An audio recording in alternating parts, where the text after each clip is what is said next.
Right, good morning, everyone. My name is John Guthrie from UK Hospitality. I'd like to welcome you to this webinar, which UK Hospitality has organised with the DWP.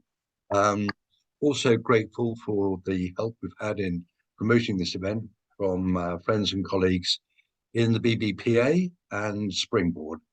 So a warm welcome to you all. I'm going to pass over shortly to Jane Devlin of the Department for Work and Pensions. She's going to run a video, it'll be a slide presentation, and then any questions that come up, please type them into the Q&A on your screen, and colleagues from the DWP will field all of your questions. I think just by way of background, just for a short moment, um, universal credit, I think, was first announced, and Jane will tell me if I'm wrong, in 2010. It wasn't actually, started, the rollout didn't start until I think 2013, and it's 11 years later, 2024, that the last few people on legacy benefits will have moved over to universal credit. And this has been, a phenomenal program of change and reform in the benefit system in this country. But the importance for our industry is huge because, as we all know, an individual's total income or a household's total income is not just made up of their earnings with one of our companies, but it really is a complicated equation of their earnings and their benefits in total. And what we're keen to address is not just to recruit people, but to make sure that they're able to progress. And this issue of in-work progression, as it's called, has been complicated by this interplay between earnings and benefits. And there's a number of myths that Jane and her colleagues want to smash, the most important of which is the 16-hour myth. So this is a complex but a hugely important subject. Delighted that Jane and her colleagues are going to guide us through it. And now I'll pass over to Jane.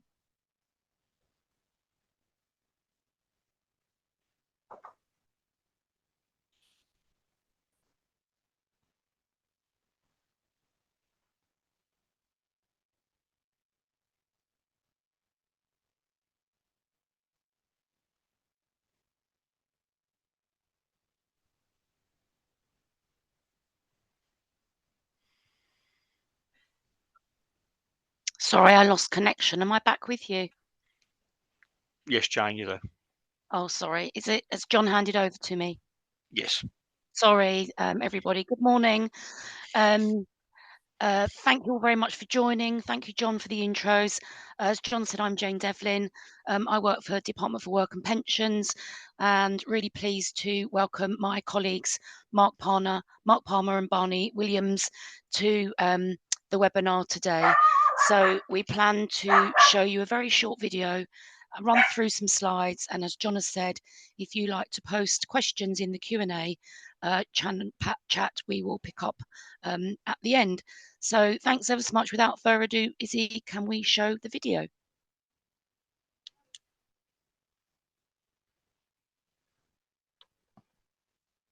Universal credit brings more flexibility for employers and claimants. Universal credit does not have a 16-hour rule. Employees' universal credit will not necessarily end if they work extra hours, get bonus payments, get overtime, have more than one job, or are on a 0-hour contract. You can give employees more hours, pay and responsibility, enabling them to increase their skills and progress within your company, encouraging retention and long-term reduction in recruitment costs. The way universal credit is calculated means that claimants have flexibility to consider short-term work, as they know their benefit payments will be adjusted as their earnings change. Universal credit supports working parents by offering more generous childcare support, helping them not only move into work, but increase their hours and availability. By making your vacancies more flexible, you can attract a wider range of candidates, including those claiming universal credit. For example, you could do this by offering varying shift patterns, job share opportunities, and transport options. To find out more about universal credit, go to gov.uk and type universal credit and employers into the search box.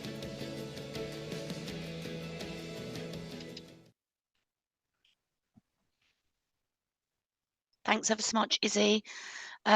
So without further ado, I'll hand over to my colleagues, Mark and Barney, who are going to take you through some slides. Thank you.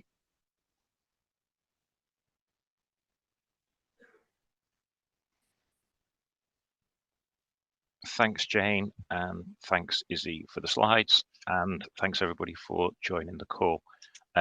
Just to introduce myself, my name's Barney Williams. I work for the Department for Work and Pensions in the policy team that is looking at in-work progression, and I'm just going to talk you through for a few minutes around low pay and how that interacts with universal credit, and then a little bit about what our department's in-work progression offer is.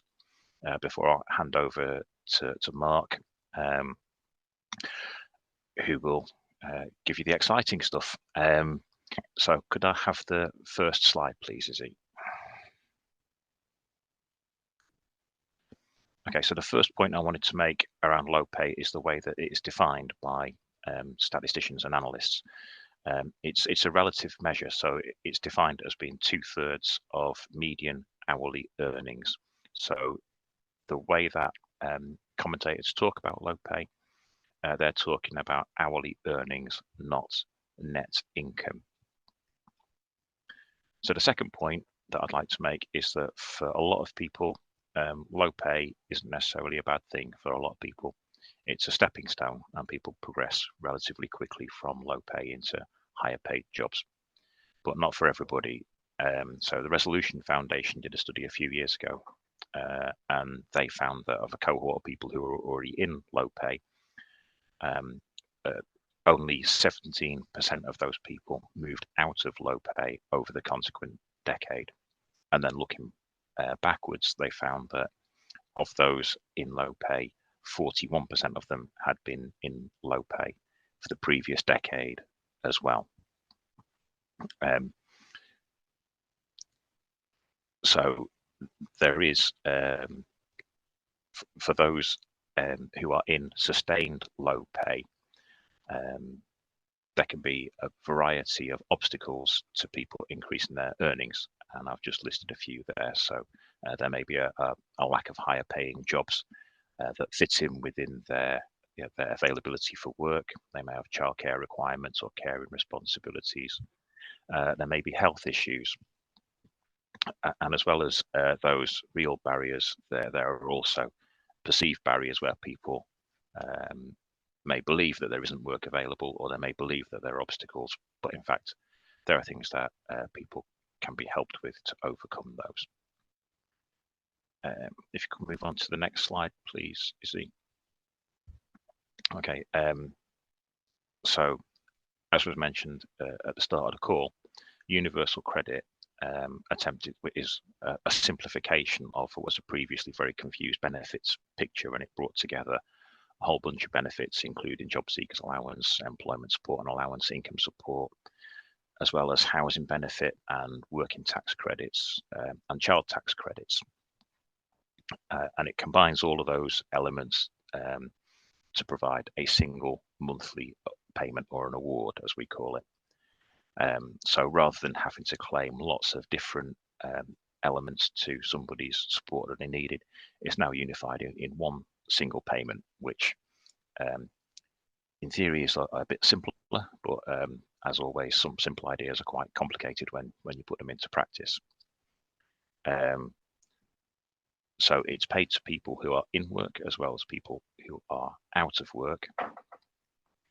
And a key design principle is that those who are in work and want to take on more work, that should always pay. So whereas within previous benefit systems and the way they interacted meant that there could be cliff edges. So if you increased your hours or your earnings, then maybe your JSA may not be affected, but it may impact on your housing benefit or your child tax credits. So it's a very complicated system to understand, for our claimants to understand. And by unifying everything, it makes it a lot easier to understand how this works. And essentially the way that it works is we apply a taper so that as somebody's earnings increase, the amount of the overall universal credit decreases. And currently that taper is applied at 55p in the pound.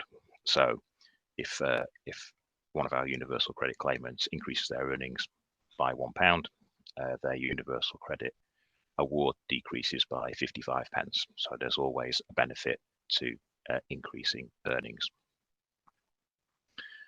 The way that we operate universal credit is that those on the lowest pay, including those who are unemployed completely, they receive the highest levels of support from our work coaches, and they're also subject to the highest level of conditionality to receive those benefits. So we can require job seekers and those on very low earnings to do more, to look for increased work. And as people increase their earnings, then our requirements are less.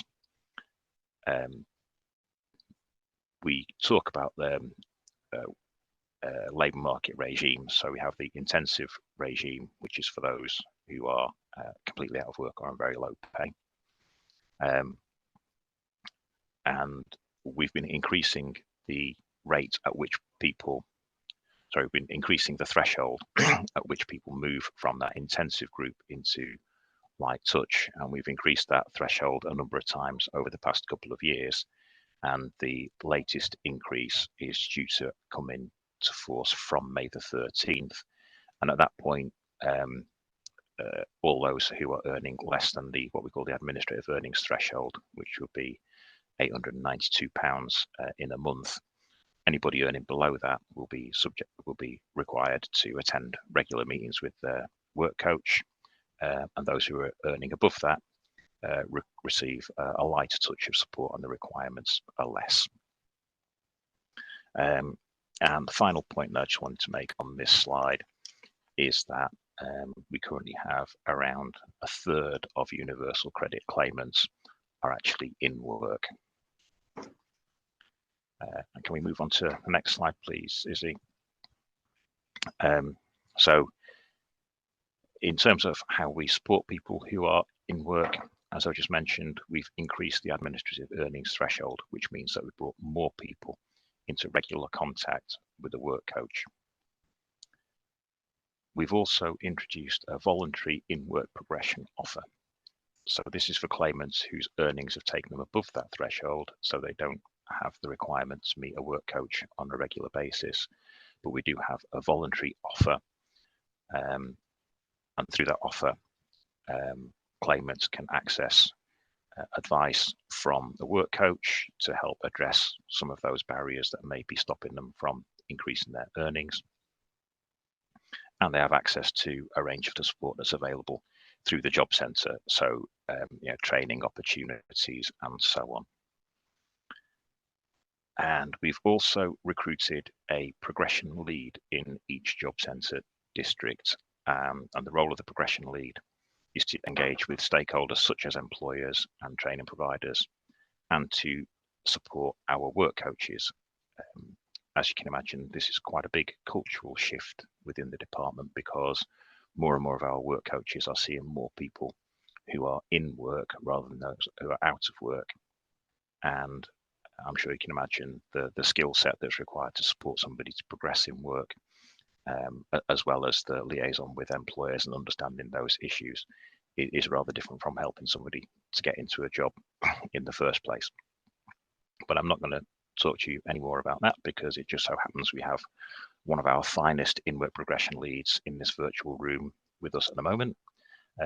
So I'll hand over to Mark. Thank you, Barney, and cheers for setting me up there. So I hope I deliver on the expectation. Thank you to everybody for the invitation to come along to this event and be able to talk to so many people around in work progression. And I think it really is obviously a key priority for the department and the government as it stands at the moment. The real main focus for the department really is around getting people into work, but also progressing and sustained earnings. So if we can just go on to the next slide, please. And then we'll go to the next one again, please. I'm really here to sort of myth bust some of the issues that, you know, people or employers feel may be a barrier to somebody increasing their work. Now, in work progression, as I say, is a key departmental strategy, and my role really is to support work coaches with those conversations with individuals who are working and in receipt of benefit, but also look to work with sectors and employers such as yourselves, really around what in work progression means for you. How can you support your people, but also obviously ensure that retention continues for yourselves as a company. Um, the offer itself from the department has been live around about 18 months now, so it's still very early doors from the point of view of developing this offer. Although universal credit from day one was always designed around supporting people in work, but obviously with different challenges over the years and different agendas, we're now at a position whereby we can start to look at this offer.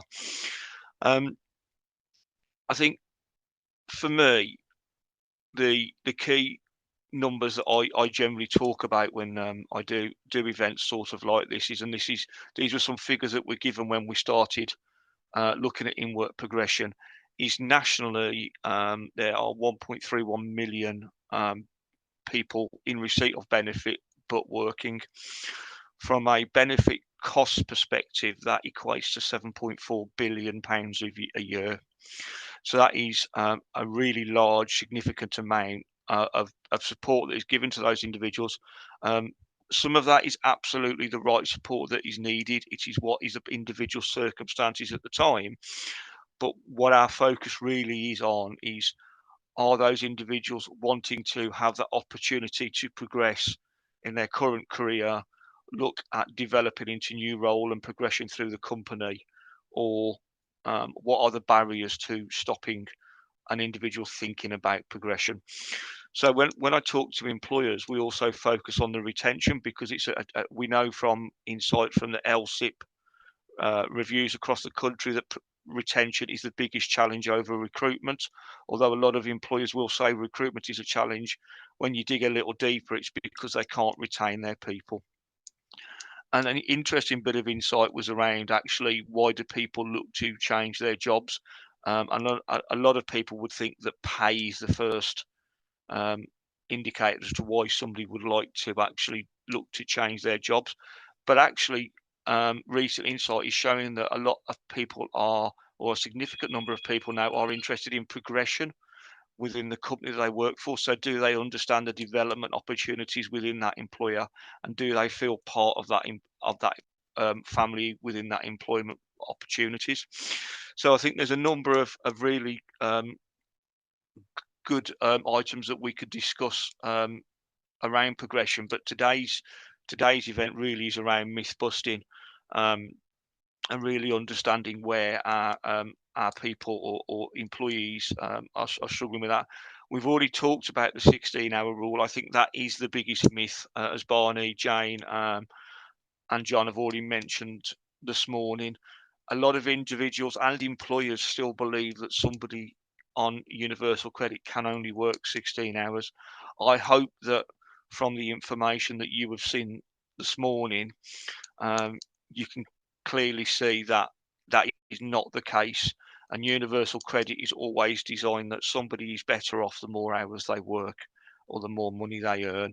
It is there as a supportive tool. Ultimately, our aim is that everybody is in work and we are supporting them to become as financially independent as their circumstances allow at that time. But I think it's also important that talking to some of our customers through the insight that we've been gathering with them, is that some employees feel they don't have the opportunity to develop or look for progression within companies. Now, sometimes that's because they don't understand the opportunities available, or they don't have the confidence or the skills to actually look to progress.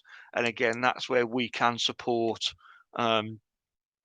with that development, not only from an individual's point of view, but also supporting employers through our initiatives such as swaps, sector work based academy apprenticeships, and skills boot camps. So there is a lot of training that we can offer to support people to develop and move. And sometimes, as I say, it's just about giving that individual the confidence to have that conversation. I work within a district known as Mercia, which is sort of around the West Midlands part of the country. And we actually had an individual that we supported within work progression who worked as a kitchen hand in a pub, was actually over the age of 50 and didn't realise that apprenticeships were applicable to them, because apprenticeships are seen as individual to younger age people. That is not the case. They are open to anybody of any age. Through the conversations that we were able to have with that individual, they then had the confidence to speak to their employer, and actually the employer took them on as an apprenticeship and moved them into the kitchen as a trainee chef, and was moving them through and giving them that opportunity to develop and get those necessary skills. So again, it's working in conjunction with ourselves as the Department of Work and Pensions, but the employee and the employer. We also offer a lot of support around what is known as our flexible support fund. So if people are struggling to get to work when they move into work, or if they look to increase their hours, we can offer travel to work costs for up to 3 months to support an individual doing those extra hours. So the burden isn't on them immediately to cover the cost of getting themselves to work for those extra hours. And again, that can be a big barrier. Childcare is another really big barrier with people in work. A lot of people don't appreciate that we will pay up to 85% of individuals' childcare costs, and we've seen instances where people have been struggling in work because they weren't aware of that support available. We've actually been able to put that in place and allow them to increase their hours. So again, that is another key, especially in the hospitality sector. If you think about people of a younger age, or maybe with young children, that is a real barrier to actually working those longer hours. But I also think, obviously, from an employer point of view, it's ensuring that the way that the businesses operate is to allow the maximum number of hours that an individual can do. As Barney's referenced, anybody working as from the 13th of May below 18 hours will receive our utmost support and what is known as conditionality, which means we will be talking to them about increasing their hours, either in the job they've got, with a second job, or with progression either in their company or to another job. So I think it's that balance of the employee absolutely making themselves available and looking and knowing that they can increase their hours, wanting to, if their circumstances allow. And that is key. It's always about the individual circumstances. There could be childcare, there could be health issues. We do offer a lot of support for people with health conditions, disability, confidence, access to work. There are a lot of different tools that we can share if people are interested around how we can support people with health conditions. It doesn't all fall to the employer to meet the need of that individual who have some sorts of conditions and health conditions. The department absolutely can support individuals and companies to allow that person to work and increase their hours. Can we just drop onto the next slide, please? I did see it flick forward before once, but thank you. So again, just sort of going through those barriers, I think, from an employer point of view, and this just repeats really what we're talking about here. So offering the pathways is good for business. It makes it easy to recruit and retain. Absolutely. As we talk about the cycle within a business around supply and demand. So if you are developing your people to progress, you get better retention, which means you get better productivity, but it also allows people to move into those entry level jobs, which again the department can support with for people out of work, and we and start that journey again with that training and that development, and then moving those people through into better paid jobs. And actually, I didn't realise this, but it talks on here about 94% of employees agreeing they will stay in a company longer if it is invested. So that's a really strong, clear indication around how companies can support their people and ultimately get the best out of their people and give their people the best opportunity. There are a number of obviously qualifications linked to hospitality, and again, the department can help through its support to make sure people have the right level of qualification, be it in health and safety, hospitality, to allow those people to meet the needs of the business and also progress. What I'm going to do now is I'm going to hand you over to Jane. If Jane is okay with her IT issues that we had before, fingers crossed, because I think Jane's got a really good example of how, by all of us working collectively together within this sector, we were able to give somebody the best opportunity they had to progress and be financially independent. So, Jane, if I hand over to you. Yeah, thanks, Mark. Yeah, recently I'm working with a very, very large hotel chain, and the manager at the local branch offered one of our customers some additional hours. Actually, when the customer did the homework, they were going to be financially worse off because what they'd offered were split shifts. So they'd offered the customer to work in the morning, have a few hours off in the afternoon, and then come back for an evening shift. So when the customer did the sums, it would have meant them using public transport because they didn't have their own transport, and going home for a number of hours in the afternoon before returning for their evening shift, and the cost of the public transport would have been 4 times a day. Did mean that actually those split shifts were going to make them financially worse off. So after discussing that with the employer and understanding that that was the impact on the customer, that they couldn't take the additional hours, they decided not to offer them split shifts and just offer them one shift covering the same amount of hours, but it didn't involve that person having to go home for a number of hours during the afternoon. So that worked out really well for that customer, and the employer was delighted because they're able to fill that full-time vacancy without having to use the split shift for that particular customer. So that was my example recently, but that sort of happened just in collaboration with the customer being worried that they couldn't take the hours, the employer really wanting to give additional hours to that individual, and coming to that agreement worked out for everybody. Thanks, Mark.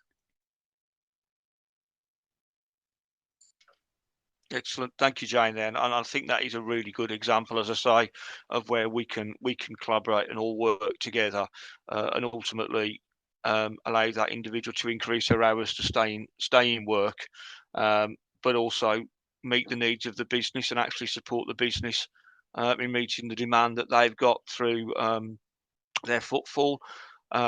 So what I will say is, like myself, there are a number of leads across the country. I think there's 26 of us in total. Barney will probably correct me because I can never quite remember the number. But we work very closely with Jane and her team, looking to support employers at events or these sorts of sessions. So if anybody does want to reach out and talk a bit more in depth, I'm sure Jane will liaise either with myself or through the national team, and we can get an in-work progression lead to meet with you, talk to you about how we can support you specifically in moving forward. That's it from my point of view. John, am I handing back to you, or is it going back to Jane? Sorry, for questions. I think Jane will pick up the question that's been logged by one of the attendees, and then I've got a few questions of my own, which I'll do afterwards. So Jane, back to you. And there's now a couple of questions in the box. If you could look after those, and then I'll store up some questions for you. Yep, thanks, John. So the first question is, would increased hours not impact housing benefit payments? Are housing benefit payments also tapered? If not, what incentive is there for staff to work extra hours? I'm going to pass that back to my colleagues.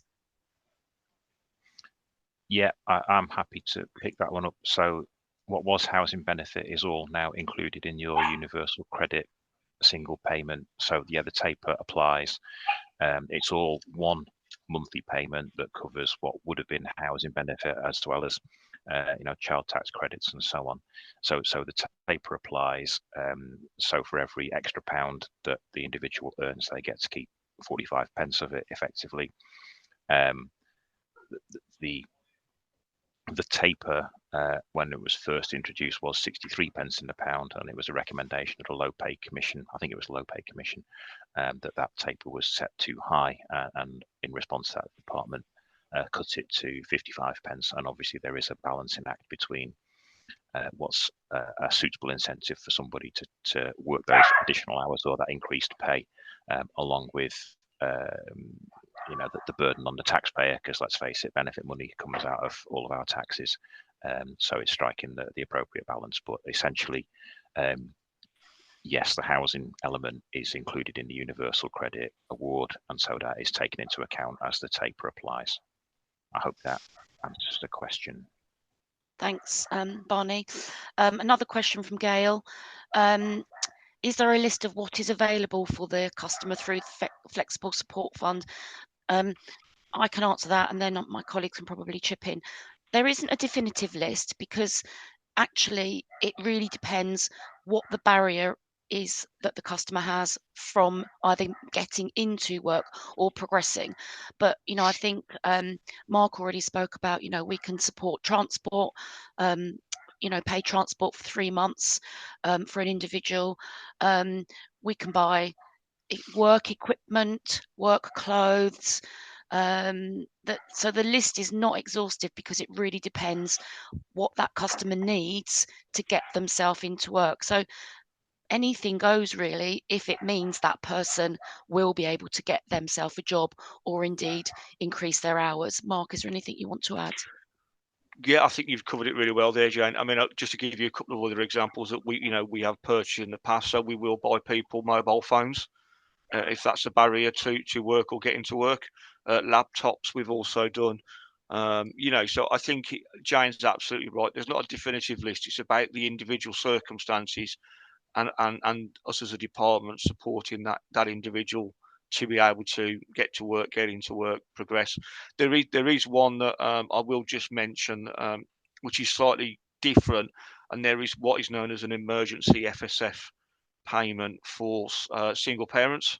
So if there is a single parent who is really struggling with work or getting into work, or circumstances, I mean, they're thinking about giving up work, we do have a discretionary FSF award that can be made to try and support that person to stay into work. So again, I think that's a really good one for people to have a look at. I will say I'm fairly certain that there is information also on gov.uk around Flexible Support Fund. So again, individuals can look at that. And I would just advocate that in any scenario, if an employee is asking you, the questions, refer them back to their work coach in the job centre to have that discussion. And these things can get sorted out really, really quickly, sort of within 24, 48 hours, usually. Richard's put a question in. How much impact does fluctuating earnings make? If a team member receives trunk payments, which may fluctuate month by month, as well as their hours worked, will this affect their UC award? I know the answer, but I'm going to pass it over to the experts to explain it better. Barney, do you want to take that one? Do you want me to have a go at it? I'm not sure if I jump in if somebody's called me an expert, but effectively, I'll say my piece, and if I got it wrong, Mark, you can jump in and correct me. But fluctuating earnings will affect the Universal Credit Award, but the Universal Credit Award is calculated using HMRC real-time information. So it's not based on the hours worked, it's based on the actual pay as reported, and that's how the Universal Credit Award is calculated. So for people who are on fluctuating earnings, yes, their universal credit award will be slightly different month on month. So that can cause us some complications. Particularly, I talked earlier about the level of support that people receive might depend on their earnings. So if people have got fluctuating earnings that take them above and below that level, but that's more of an administrative kind of foible that we have to deal with in the job centre. So the basic answer to your question is yes, your fluctuating earnings will affect the universal credit award, but that's calculated automatically, and the claimant and the employer really don't need to worry about that. And I think particularly in this sector, Richard, where people can take additional hours, and each month that might, there might be additional hours, which is an encouragement for people to be able to do that. In the previous administration, their benefit probably would have stopped completely, which discouraged people from taking extra hours every month, because it meant that they would have to start, claiming all over again. And that's the beauty of universal credit, that it does allow people to work different hours dependent upon their circumstances every month. So they're the only questions, John, but you said you had a couple of questions, so we'll pass over to you. Yeah, thanks very much indeed, Jane. Just so I've got it, absolutely sort of clear in my own mind, really what we're talking about is that individuals have two sources of income, let's say. They've just got one job with a hotel or with a restaurant. That's their earned income. And the second source of income is universal credit. And in all of the discussions that managers have with team members about their future, about how they progress and how they develop, you're saying that managers can absolutely state with confidence to a team member that the more hours, or rather the more that you earn, you will always be better off. Because if you earn an extra pound, you will only, quotation marks, lose 55p. So you're going to be 45p at least, better off. And that is the fundamental principle of universal credit for those in work. Is that absolutely, have I nailed it? Have I got my understanding clear? John, I think you've absolutely nailed it on Yeah. that. I think the key message there is, as long as that individual's on universal credit, I think that's the key bit here. We know we've got Move to UC at the moment, which is a managed movement of all of the older benefits, such as income support and other types of benefit, and they are all moving across as we speak, and will be done by the end of this year. So people are moving across all of the time, and we're going through a significant change at the moment. But yet, fundamentally, at the moment, as long as that individual is on universal credit, they will be better off with working. Okay. Second question I've got is putting aside the issue of recruiting people, maybe recruiting people who are returning to the labour market after a gap or joining it as a sort of school and college leaver, putting aside recruitment and just concentrating on retention and having those discussions with team members about staying. Are you saying really that job centres have not only the people, the managers, the staff, but also some financial resources to really act as a partner to a company, to enable people to stay with that company and find the work pattern, the hours of work that are most suitable for that team member and his or her family? That's true of every job centre, throughout England and Wales. Is that the offer that you're able to confirm? The way that, obviously, yes. I'm trying to put this in the right way for you, John. The answer is yes and no. So Right, okay. okay. So yes, every job centre is there to have that conversation and support them, and try and meet the demand of and support the individual and the employers around what is the best set of circumstances for that individual to work with that employer, increase their hours. When we're talking about funding, there may, if we look at apprenticeships or we look at swaps, there may be funding through some of those programs that allow us to support the individual to get extra qualifications to allow them to progress and develop within the job or the company that they've got.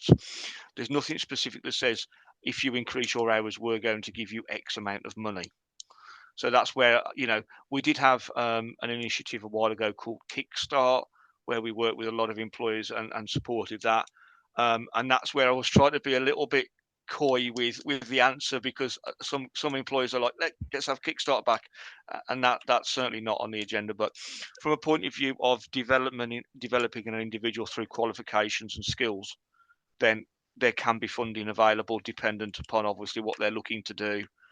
We work very closely with colleges, further education, training providers, around building, especially with a swap or something similar to that, or through an apprenticeship, the right set of requirements for the employers. And really, it's about working with employers to understand what that demand and that need is, to make sure whatever is being developed and supported with is right. Okay. And John, I think it's the flexible support fund offer is the same offer in every single job centre in the country. So that individual ask of the work coach, that offer is the same across the country. Great, that's clear. Okay, my third and final question is, what exactly is the administrative earnings threshold? One of those sort of, official types of title, isn't it? What is meant by it? What's the relevance of it for the companies? Okay, so the AET, as we call it, the initial earning threshold, is the level that we, the department and government decide an individual will need to meet our full conditionality, because they are deemed to be earning too few hours or too few money.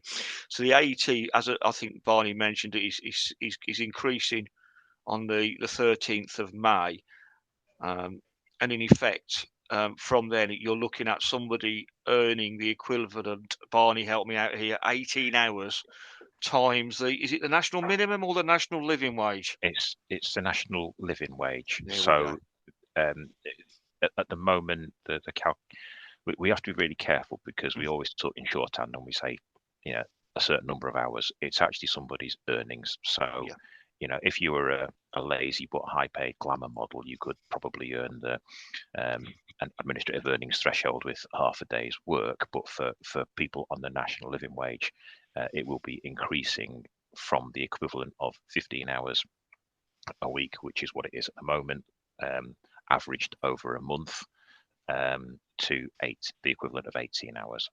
And in cash terms, that means that it will be increasing to £892 a month. So any employee who is currently earning less than £892 a month and is claiming universal credit will be in the most intensive work search regime that we have. So that means they have access to the most support from the work coach, but they also need to comply with the most conditionality requirements.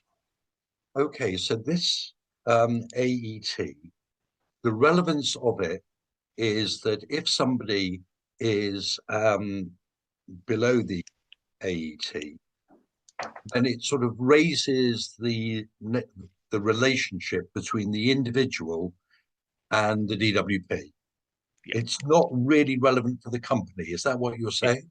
That's correct. I mean, in very broad terms, it means that the department, for those who are earning below the AET, the department can require that individual to do more things to increase their earnings. That's what you mean. That's what you mean by conditionality. That it's providing the conditions under which the individual receives universal credit. Is that what you mean? That's correct. Yeah. So for those earning above that level, at the moment, the support we offer is on a voluntary basis, whereas for those below the level, there are those requirements. So I think, John, from your benefit and for everybody else on the call, part of the requirement for universal credit when somebody applies is they will work or look for work of up to 35 hours a week. So that is the standard when they apply. Now there may be reasons why that is then reduced because of circumstances, health conditions, childcare, etc. But that is the starting block for somebody looking to claim universal credit. Now, from an employer's point of view, I suppose, putting it in your terms, John, the 892, if somebody's and you're never going to know unless you specifically ask somebody who are they in receipt of universal credit. Now, I'm not obviously going to say do that, but if somebody's earning below £892 a month, in essence, they could well be having to go into the job centre weekly or fortnightly and being asked to look for more work or increase their hours. As Barney has quite rightly said, if somebody's earning more than 892, that offer is then voluntary of would they like our support to look to increase their hours or progress and develop further. Okay. Does that help? It does. The next question in the box, Jane, if you introduce it and sort of provide, a comment on it, I think it touches upon the reality that so many sort of managers and companies experience, in as much as, for a lot of people, who are looking for work, they're absolutely genuine in their commitment to look for work, or they're absolutely genuine in their commitment to understand how they can, work more hours. But I think the next question is referring to that proportion of the potential workforce that it's more of a struggle dealing with. Do you want to say a few words about it? Yeah, so the question, we get so many applicants that just apply for the job because that supports their contract with a job centre.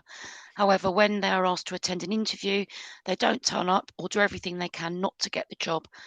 And the person is saying this experience of over 30 years of employing people. Mark, can I hand that one over to you?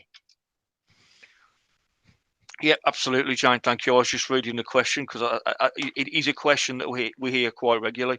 Now, what I will say is we don't look just to, as a job centre, we're not here just to throw people at any job, as in, we want them, we really want to meet what they're looking to do.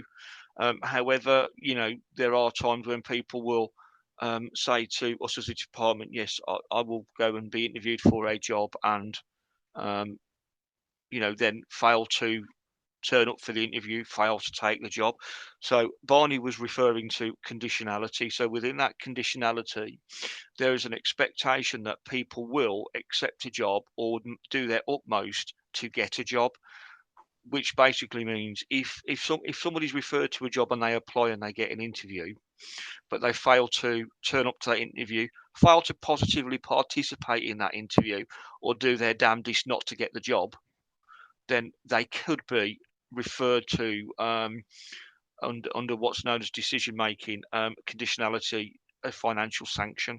So we could financially penalise that individual for doing whatever they've done not to get a job. In the same way, if someone refuses to take a job offer, it can also end up with a financial penalty. Now, that doesn't mean it happens every time, because there can be circumstances and there are considerations that we will go through. And ultimately, we don't want to be looking at conditionality as a punitive measure. It's there when it's right for the individuals because of what has happened over the history of their claim. For me, there's a lot of conversations through Jane and her team with our work coaches around making quality submissions. So making sure that the work coach is having that quality conversation around why that individual's interested in that job. Have they got the skills for that job, or are they in a position to learn the skills, and then doing their utmost and preparing them for interview. So I think, yes, it's right that it's been called out as a question because, historically, I think you're right, that has happened. But I think moving forward, with the labour market the way it is at the moment, with the jobs market, we are certainly looking more at a quality conversation and quality job matching to support people into work. Jane, does that answer it? Yeah, absolutely. Thank you, Mark. Got another concern from Trudy. You've got current employees that are with special educational needs and they're on a carved role, and you're supporting them returning to more hours, but you're worried about the pressure to increase their hours to 18 when they're just not ready. And I think no work coach in the country is going to force a customer to increase hours if they're actually not ready. What we would look to do with that individual, and we've got disability employment advisors in all of our job centres, we would look to work with that individual to understand the right route for them, to support them to increase their hours. So no one's going to be forced. It's all about individual circumstances, what is right for that individual, and also what is right for the employer. Don't know if Mark, if you've got anything else to add to that. No, I think absolutely, Jane. We have said it a few times. It's individual circumstances allow. So again, I think that Trudy is a great question, and absolutely support that scenario. It's about what's right for that individual. If they are looking to increase and they want to increase, well, how do we do it? Then we've got the access to work to support that individual if needed. But absolutely, it's around what is right for the individual. Yeah, I can see Trudy. Trudy, I don't know if you want to take my details and maybe email me. I'm happy to have a chat with you about obviously an individual that you've currently employed. Happy to take that offline, Trudy. And we've got, yep, okay. Someone else has said DWP do not check whether the person turns up or the outcome. It's reliable on the individual. To be honest, within the DWP, more checks needed. I think it's fair to say that we're just about to go into a new big campaign starting next month in May, and that is about making sure that our focus is on job outcomes. So the team that I work on, which is a national team, and we account manage a portfolio of hundreds of national employers across the country, and we will be looking to seek that feedback more consistently as part of our campaign going forward. So, yep, you're right to call that out, but I think going forward we will we'll be coming much more tighter on getting that feedback, not just from the individual, but working in collaboration with employers as well to get that feedback. Absolutely, Jane. There is also a question on there from Ola around directing employees to their work coaches so they can use the Entitled To tool to explain the better off calculations. They are available via .gov.uk. There are a number of tools, and I think actually there is a leaflet, Jane, that we might be flashing up shortly around with links to tools. So again, I would always say individuals to go and use those tools themselves, because work coaches aren't here to give financial advice and what is best for them. Obviously, they can explain how it works with the taper, but ultimately, I would put it would be for the individual to go and have a look on those better off calculations to actually understand what it would mean for them individually. Yep, thanks, Mark. I'm not sure if we have got the leaflet to share, but what I can do is we can, unless either of you guys have got the leaflet, but I'll email that out to Izzy, and maybe Izzy, we can get that out to members after the call. And Trudy, I've popped my email address in the chat bar for you. John, there are no more questions. Shall I hand back to you for closing comments? Right, thanks very much indeed. I'd like to extend a big thank you to you, Jane, and to Mark and to Barney for actually giving up an hour of your time preparing for it and answering the sort of questions that our member companies have got. And I think we, having done this once, we might need to do it again, use a slightly different format and keep reinforcing this really fundamental message that with the completed rollout of universal credit, it's always in the individual's interest, in their financial interest, to accept more hours. And I think hopefully that 16-hour myth has been decisively shattered, whatever word we've used. So thank you very much indeed for your support and your help. And I'd like to thank everyone for joining the webinar. We stayed pretty consistently between 51 and 53 for 55 minutes. So thank you all very much indeed for attending this webinar. Thank you.